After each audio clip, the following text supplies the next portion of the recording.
Alright, hi guys, it's Anthony here.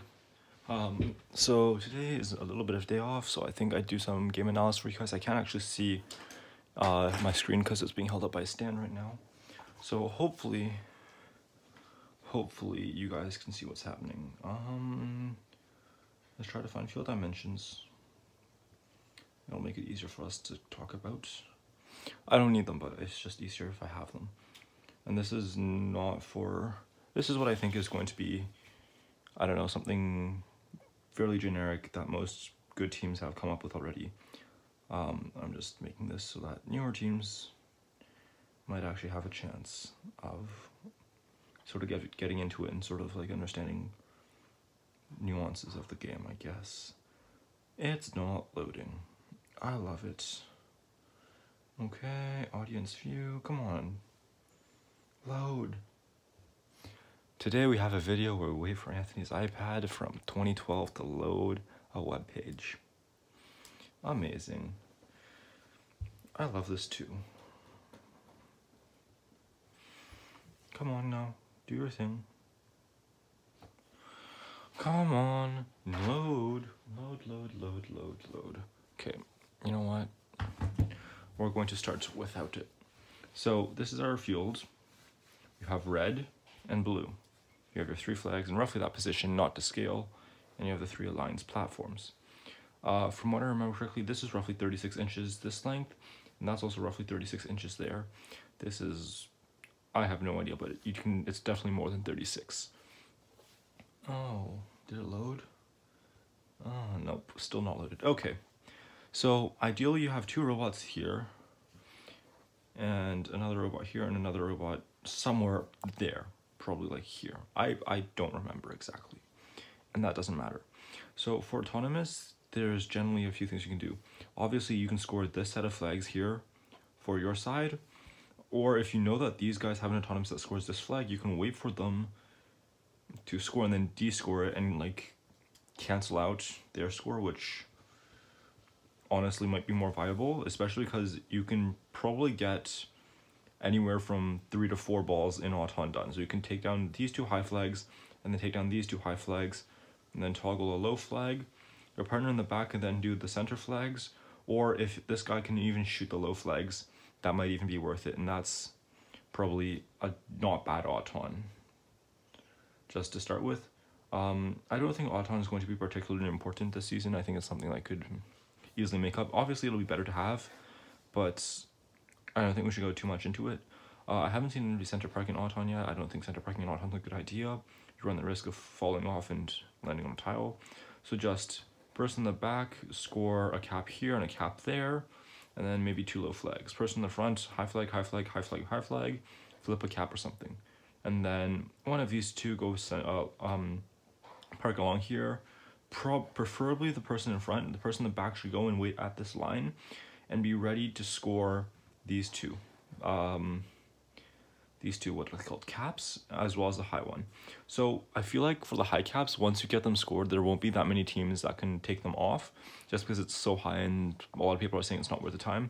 So I'm thinking if you can get those high caps scored, they'll likely stay scored for almost the entire duration of the match, and if they do go to de-score them, it will be a lot of time in which you could probably get on 2 smaller caps. So it's something that I think scoring high cap in auton is definitely going to be worth it.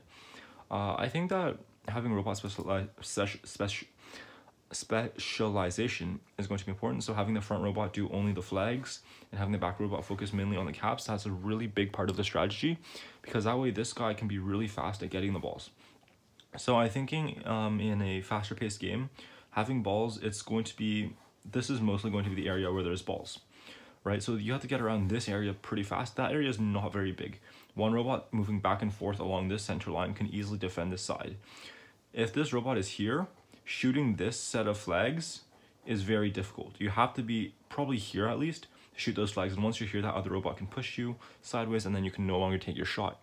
So this robot needs to be able to shoot those flags fast, so either drive and shoot and then drive out, or they need to be able to drive back and shoot. Driving back and shooting makes more sense, but you have to be able to shoot full field then. That low flag is probably also not going to be worth your time. So low flags in the corners, I'm thinking, are going to likely stay the same color as they started. So if this is red and this is blue, This low flag here is probably going to stay blue. That low flag is going to be staying red. Center low flag is what's really going to be contested here. So driving between these two areas is probably what's going to be happening the most. You're probably going to be focusing, once the game has sort of quelled from Auton, it's likely going to be everybody focuses on that middle flag. So I'm thinking that on this side, you should try to force the opposing robot to have to split the resources between the three flags. So toggle one, then toggle the other, then toggle the other one back. Because then instead of just being able to shoot at one area, they have to now go between both of them. Obviously not missing the flags is going to help, but that's kind of the general idea. So if you can force that person in the front to have to switch between the two, you're causing them to waste more time to have to realign and retarget. Where you can then like pressure them and then force them over to that side more, and then this entire side stays yours. Now obviously that can easily be countered if they do the same thing to you, in which case if you can hold this line, then it's really hard for them to score that flag. And then you can basically, if you can keep them from getting near to that low flag, so basically if this is where the low flag would be on, if you toggled it for you, then if you can keep them past this line, so if you keep this entire area dominated by you guys, which shouldn't be too hard if you have a decent drive, especially with V5, then essentially you're limiting them to that one post and these two high flags. So if they can take down, if you give them this post and just use it like you don't care about, like just forget about scoring this post, keep middle scored, and then occasionally use this just to piss them off, that's probably going to mean that you dominate the flags, which is going to give you 5 here, 5 here, and then that's not going to be yours. So that'll be 5 for red, and 5 for blue. You're already winning. Now back in the caps area, this is important. This is 36 inches this way, and it's 36 inches this way. So essentially, if you have one robot expand 36 inches, they can wall off that entire area. Or getting two robots that are full size to drive past is very difficult, okay? Especially if you need to back up to drop the cap onto the post. There's not going to be a lot of space. So this robot, I'm suggesting, ideally has some sort of linear lift. So either reverse double 4-bar or cascade lift or something linear. Because that way you can drive straight up the post, drop it, and not have to worry about lining up and drive away. Obviously, a good driver on a 6-bar or like a 4-bar is going to do just fine. But definitely having a linear lift is going to help because you can drive up, drop it, and drive away. Now, once you put those caps on, it's 2 points. So if you have these caps here scored, that's +2 red, +2 red, and 2 red. I'm thinking that it's highly unlikely for these caps here to go down once you've scored them in Auton. The reason is because for a robot at front to drive past, they have to drive past the front robot, which is defending. For a robot to drive past in the back, they have to drive past the robot in the back that's defending, or they have to drive over those center lines platforms. Defending center lines platforms is super easy. Take a robot that has, like if this is your robot from the top view, robot, have a little extension there, and then once they're driving over, just move this way and push them off, and then they're done so, okay? You can even do that on the blue alliance tile. Does not matter. It's very hard. I expect it to be very easy to prevent a robot from going across these alliance tiles, especially because you're allowed to touch the other alliance's tiles. You could literally drive on there, sit there, and they would not be able to go on, and they'd have to go around, and then you could just play defense along the two. Not hard. So these three are already going to be scored for you, and then these three here are going to be the ones that are highly contested. So if blue or red can keep the center line and just keep these scored and got those front flags, then basically they've won, I believe. 2B, 2 blue, 2 blue. So without adding up these alliance, without adding up Auton or alliance parking, that's 5 + 2 + 2 + 2, which is 11 blue. I hope I'm doing this right. I hope I'm not making a fool of myself. And then here you have, just add 5 to that, so 16 red. I don't know if that's actually on screen. I hope it is. 16 red. So with those amount of points, how much gets scored in Auton?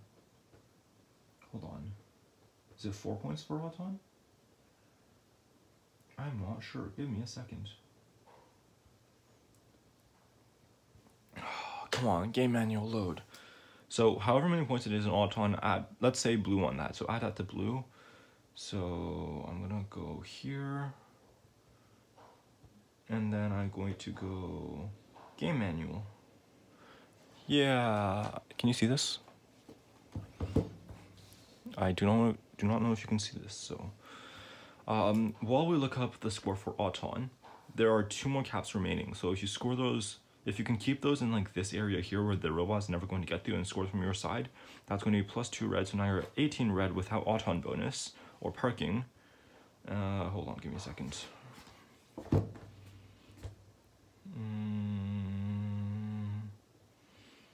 Come on.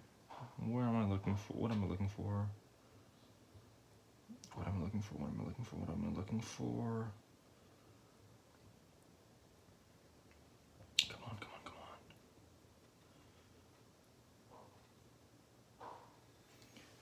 on. Oh my gosh.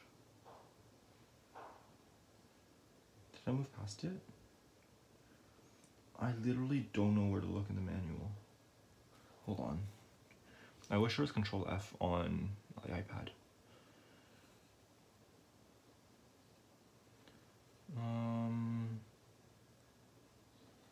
Introduction to the game, so page 3. A primer, game description, yep. Yep. Where does it say Auton points though? Huh. Where am I looking? What should I be looking for? Those are just definitions. Definitions, preloads, and what the heck happened here?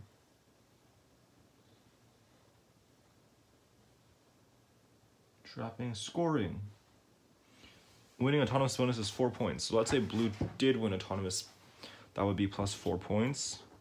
So then blue would be at 15 points and red would be at 18 points. That means the difference between red and blue is 3 points, which is 1 park, or yeah, which is basically 1 park.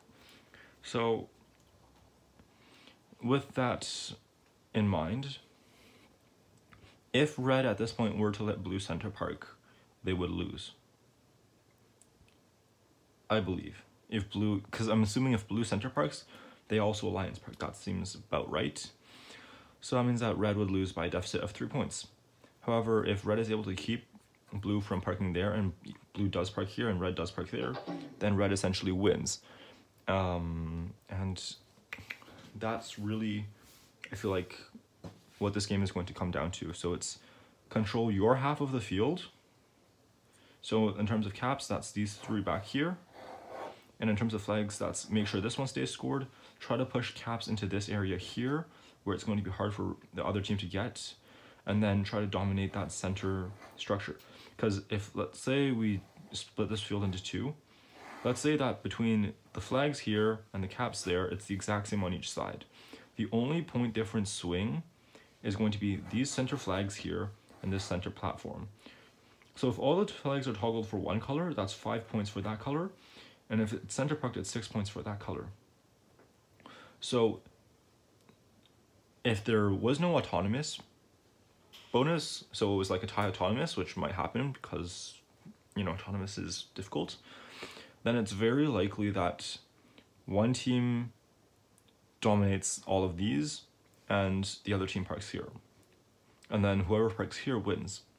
So if you're going to give up these and there's no like autonomous bonus, you could give these up, keep this, keep these, and just park. Right?